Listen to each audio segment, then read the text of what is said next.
ऋषिकेश भैया के धन्यवाद की मंच पर आज भोजपुरी जगत के कलाकार के हुजूम में लागल बा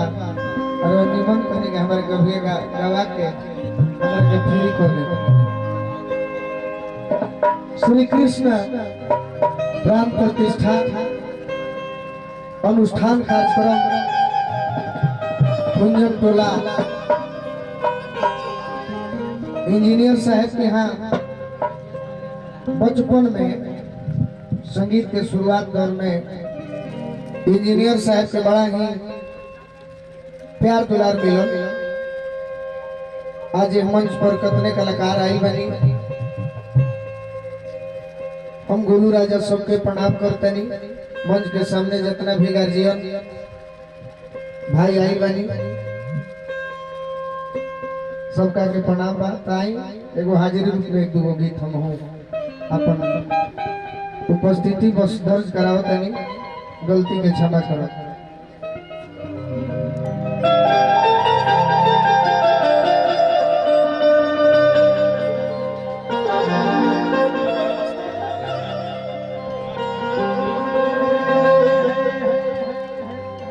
उदया चल सता चल ही बा चल नीला चल भा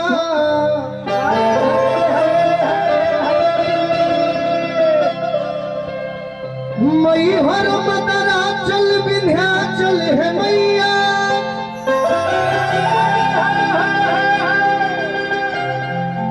जो हवे जा चल सवा चल है सैल सुता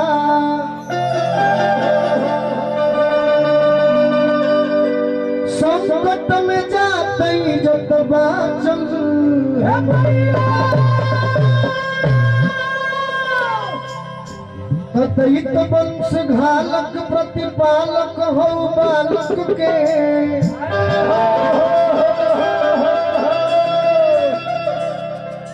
जोगिनी जमात फिर ना चले है मैया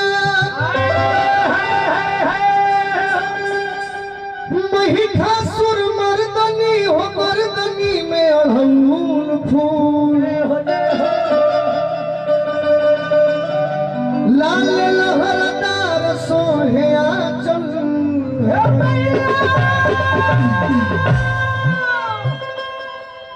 ऋषि महर्षि देवर्षि ब्रह्मर्षि लो रौर पोथिया खोजाम बाचल है मैया दस भुजधारी हो शिकारी के मतारी अम्बे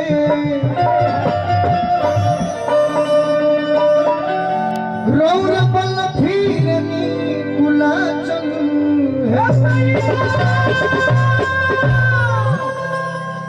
सबसे पहले तो आग्रह हम ही करो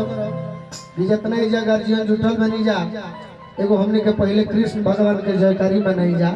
ओकर बाद एगो गीत हम गाए। खाली दोनों हाथ उठा के मनोज भैया कृष्ण भगवान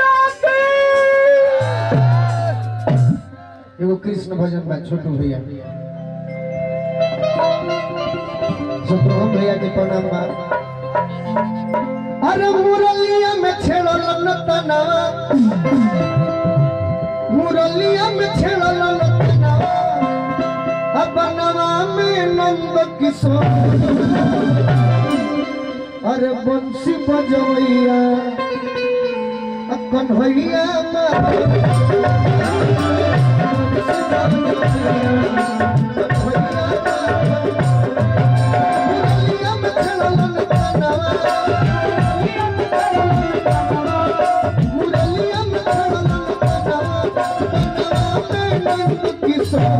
बंसी बजवैया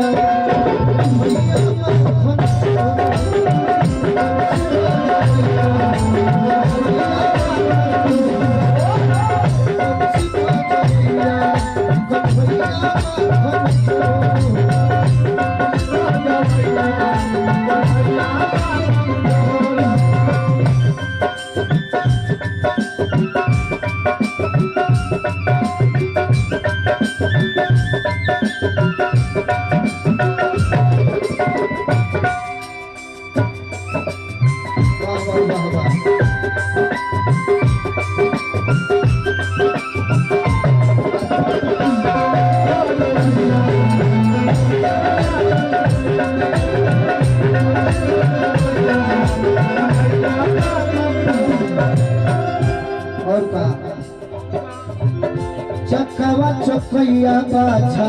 बछियौरी गैया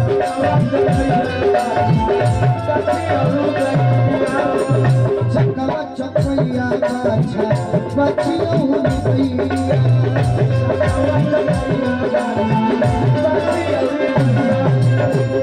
प्रेमवे में डोले लेका तबा के बतैया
लास्ट भाव में अरे कि प्रेमवे के बात मूला कब होता प्रेम प्रेमवे के बात मूला कब होता प्रेम आज यह सभा में प्रेमवे के बाद मुलाकात होता प्रेम के। देखिए हमरा राजू भैया सब पूरा परिवार के ही ओर से राजू हलवाई जी हलवाई से कहा कि जो बिजनेस के कुछ काम हो जाए ना हमारा राजू भैया हमरा के पुरस्कार देनी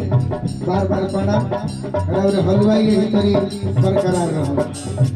प्रेम के बात मुलाकात होता प्रेम के प्रेम में बिचत हो कि न तखनी प्रेम प्रेम में बिचत हो कि न तखनी प्रेम ऋषिकेश भैया आज इंजीनियर साहब अपना जुटौले बनी वहाँ के प्रेम और व्यवहार के देन ये हमारे पिताजी भी आई बनी पिताजी कुछ साल पहले क्षेत्र में डाक विभाग में गुंजन टोला खगांव अलीपुर घर घर के लोग हमारा पिताजी के मने पर ले रहे इंजीनियर साहब के बड़ी पिताजी हमारे प्यार दुलार दिला तो प्रेम के परीखे पतारा हमरा उपेंद्र भैया हमारा परिवार के सदस्य प्रेम के परीखे पतारा प्रेम भीजे सारा अरे तो बंसी बजविया भैया